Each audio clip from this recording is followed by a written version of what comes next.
Бер көнне минем паника иде. Мин китәргә маташа идем. Билетлар алдым, әйберләр җыя башладым. Аннары кич иттереп инде тынычландым, уйладым, утырдым һәм башыма бер сорау керде: нигә мин китәргә тиешмен?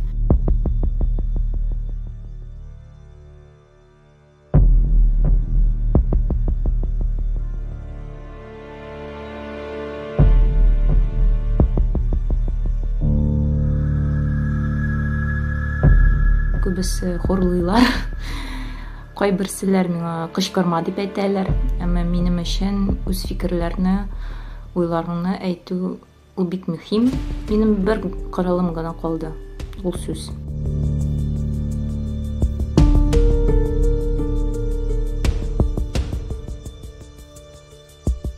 Эш бетте, проектлар бетте.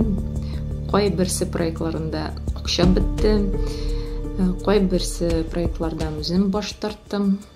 Чөнки зыт хәрефләр арасында эшлисем килми.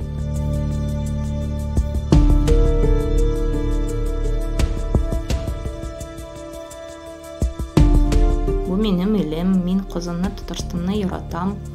Күп кеше миңа әйтәләр: син Россиядә текерәсең, илебезне яратмыйсың, син Россиянең патриоты түгел. Бар кит моннан дип әйтәләр, әмма минемчә алар безнең илгә хуҗалар түгел.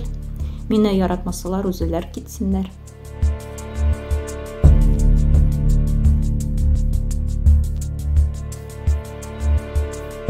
Путин яклаучылар белән мин кайбер вакытларында сөйләшәм, әмма алар сектантлар кебек фактлар әйтмиләр, сорауларга җавап бирмиләр дә.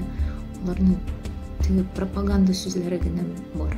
Белмим, бәлки аларга бераз шәфкать күрсәтергә кирәк.